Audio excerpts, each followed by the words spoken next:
Hey everybody, Rich Lang down in the bunker at Prep U.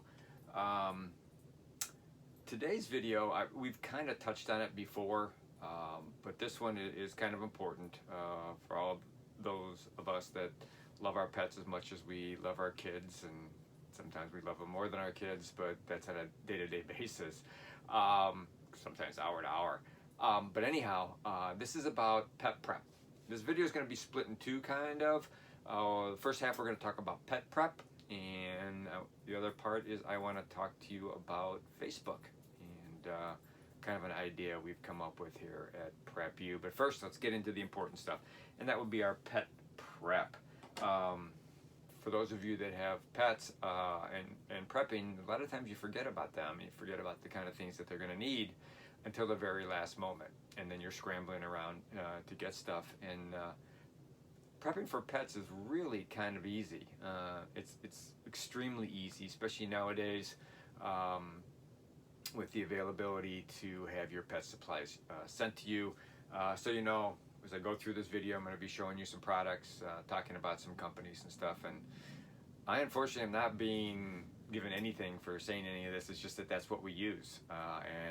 Even if I did have sponsors, I would make sure that I use their services or their products first. I'd let the dogs choose if they like it or not, and then I would look at it, you know, price-wise, and does it make any sense to purchase it. But anyhow, so I'm not getting paid by anything, and there's no monetary reason for me to tell you about these other than we use them. Going back to what I was saying before, is we use Chewy. I know a lot of people do, our entire family does, a lot of our neighbors use Chewy. It's just easy. Dogs, cats, I mean, there's fish stuff, there's toys, there's all kinds of stuff. I haven't used their medicine, so I don't know if they have medicine or not. That's something you'd have to check out. But we love them.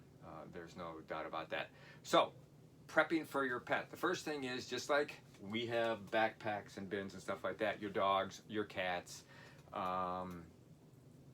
your turtle should also have their own backpack. And let me grab mine. It's Lily's and Shiloh's bag. All right, so this is Lily and Shiloh's bag. It's always at the ready. And it was pretty colorful, just to show you how colorful I was. This was my backpack in college back in the 70s. Yeah, I know, that's a long time ago. Anyhow, this is their bag. Can grab and go with very minimal of having to grab anything else. As a matter of fact, just like some of our bags are tagged that you want to grab and go, I also have a reminder tag on their bag. And this basically says, because I don't keep it here because I need it all the time, heartworm medicine, regular medicine if your dogs are on medicine, their regular leashes and holsters. No, that's not what you call it. That's for a firearm. Anyhow, and their bowls if it's easier to grab their bowls and stuff. But in here, if we didn't have time, is really everything they need and a little bit beyond. And you might, when I pull some of this stuff out, you might kind of go, what? Seriously? For the dogs? But yeah, let me show you this real quick, and then we're going to go into the whole food rotation and how to do it for your dogs, which makes it really easy. So we packed as much in here as we possibly can. Again, like I said, we buy a lot of our products from Chewy, and when we buy them, they come into the house with the boxes, and they go from there, a lot of that stuff, into this bag. What's into this bag then goes into the cabinet where all their food and treats and cookies and stuff are. So what we've kept in here for them is really some good nutritional snacks. They love the turkey with pumpkin. These are cookies. We always keep a couple of those in here. Chew treats, they love them. Always keep a couple of those in here. Food, we always want to make sure that we have plenty of food to get wherever we want. Not just one, but two. We always keep two of these. And I'm just going to throw the food rotation in with the rest of it. We keep a bin in the house, and as you can tell, pretty much empty. And then we buy the larger bags.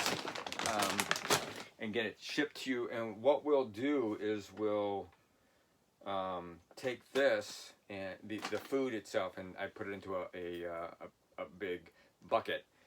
Then off the top of this, I fill these up and put them back in here so it's fresh. Then I pour this food into their bin, and then from the food that I had from the last one, I pour the bucket on the very top. So we're not getting stale food at the bottom. And it's not, it's constantly at the bottom. So you're rotating, just like your food stocks, just like your soups, just like your fruit, and everything else, your batteries, your water, and stuff like that. You're rotating them. Because let's face it, they want fresh food too. They like that kind of stuff. Also in this bag, we've also got some collapsible bowls. These are actually a cup and a bowl. This was my son's back in Boy Scouts. Shh. Don't tell him I still have them. Of course, I have a lot of his stuff, but one of these days he'll come and get it. We also have a couple of leashes at the bottom, just in case you're in a hurry and you forget. You've got a couple extra leashes. In here, oh wait, I think there's one other thing in here. Soap, dog soap for them. If we're on the road or whatever, extra collars. You don't know. All right. What I need to do is get them some other items, just some utensils, just in case you have to mix stuff up, or if you're able to grab some dry food, extra cookies, extra chews. Nice to have. If other people forget their stuff, along with the dog and Suds soap, we have a microfiber towel in here to dry them off, or if they get wet, to dry them off a little bit, just so they're pleasant and they don't come into your tent shaking. Speaking of tents, we've also thrown in a 2-person emergency thermal tent, for the dogs, keep them warm, so they're not miserable, and a couple emergency blankets. Well, actually, emergency blankets, and then what's not in here, we just ordered, they're like sleeping bags, emergency sleeping bags that it's nice to have. So they have all this stuff, which is kind of nice for them. And like I said before, on here, which is always a good idea because you can't remember. Oh, one other thing that just hit me in the foot. It's nice to have an extra knife. You can't have enough knives with you in case you need to cut stuff up. And again, I can't reiterate enough about the medicine, the heartworm, the other type of medicine that your dog might be on for whatever reason. And this goes for cats too. My daughter has a cat, great cat. She's very cute, and I need to put something together for her, so she has a grab and go thing. Although trying to grab and go with a cat might be a little difficult. The food, not so much. The cat, getting it into her cage it's better. It's gotten better, but I don't know. For those of you that own cats, you might know what I'm talking about. So I'm not going to take the time to put all this stuff back in the bin. But this is our pet supplies, something you really need to think about and have at the ready, and rotating it in and out. I know some people use wet food, perfectly fine. You're in cans. And we also have some of the like tubs. We mix it in sometimes with their food. So I should probably have a couple of those in there. So thank you for letting me know that. I appreciate that. I forgot about it. But that's your food prep with your pets. I'm sure there's things that you're going to think about that you're going to need other than what I can think of based on your pet. If you have a larger dog, you can actually probably get, and I've seen them like saddlebags. Let your dogs carry it, so you have free hands that or free back to carry your stuff. It's kind of a cool idea. My son has this one huge dog, Diesel, and he could probably carry all the dog supplies. They have 3. And a cat. But anyhow, that was it. Okay, so that's pet prep, food rotation, and all that kind of stuff. The other thing I want to talk to you about is, I don't know why I didn't think about this before, but we actually now have a Facebook page. It's Prep You, and we're gonna start utilizing it a lot. I know some of you subscribers may already know about it. All my friends on Facebook already know that we have a Facebook page. But why a Facebook page? I thought about, you know, showing products and pictures and stuff like that, and a lot of times we talk back and forth comments on YouTube and stuff, but it gets kind of hard. But so I thought of incorporating a Facebook page for a couple of reasons. You can ask me questions, and I can ask you right back again, or comments and stuff like that. You can put comments on the videos and highlight that, you know, whatever video that is. Do product reviews. Like this I purchased the other day at Sam's Club. It's a 3-pack of lanterns. Haven't opened them up yet. It's pretty neat. It's got high, low, red, and red flashing capability, and it came with the batteries, and believe all 3 were $11. So we're gonna, you know, so we can do product reviews on Facebook. We can also talk about, you know, other things. Don't need to product review this. It's a staple in our house, at least for me. We can also, you guys can submit cool prepping pics. What do you have? What's your you know, storage locker or your bunker look like? And we can discuss stuff back and forth. We can talk about some of the items I'm going to put out. I know I've been promising the list video. Finally got Microsoft Word put on my new laptop. Thank you, daughter, for my laptop. Thank you, son, for putting on the Word. I really appreciate that. So we can do some of that stuff, talk about lists and what's good and what's not. We're also going to talk about different books you can buy.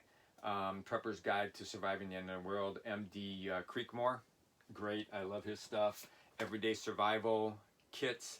And bushcrafting. I have to show you the bushcrafting book. We're going to take a picture of that and talk about that also. We can also discuss events of the day, what's going on in the prepping world and in under legislation or whatever. And alerts. We can get out alerts really quick if I hear something in a specific area, weather, civil unrest, or whatever. We can talk back and forth like that, and how you're going to prepare, or just a place to converse, just a place to talk back and forth, and get a little bit, you know, more personal, more upfront. So instead of just the videos, which is kind of hard to do, kind of hard to, you know, talk back and forth and share stuff together. So that's the Facebook announcement. Please take a look at our page. There's not much out there right now. I apologize. A bunch of likes, you know, from friends and stuff like that. But we'll start getting some content out there and some pictures and different stuff. Now a cheap plug for the outdoor range that I belong to and I'm an RSO at also. September 14th, if you are in the Waterman area, which is around west of Aurora, Sugar Grove, and stuff like that, or if you want to come in for it, we have our annual zombie shoot. Absolutely fantastic stuff. It's a great place. It's open to the public, and for the life of me, I don't remember the fee to get in. I know I get to shoot at half price because if you want to stop by and say hi to me for whatever reason, I have no idea. But I will be there. I'll be RSOing from 7 to 11 in the morning and possibly shooting in the afternoon. Although maybe not. I don't know. A lot of times I'm exhausted by that time after running around and doing stuff. My son normally medics that site, and we kind of hang out together and have a little bit of fun. But that is at the Aurora Sportsman Club. You can go online, just type in Aurora Sportsman's Club, pop up, look under the page, and, you know, be the non-member or guest page, and there should be a little thing to click on for zombie shoot. Like I said, it's open to the public. It will say, you know, from what time to what time, and how much it is, and what you can bring. You can also go there because we also have open shoots for 3-gun, stuff like that is kind of fun.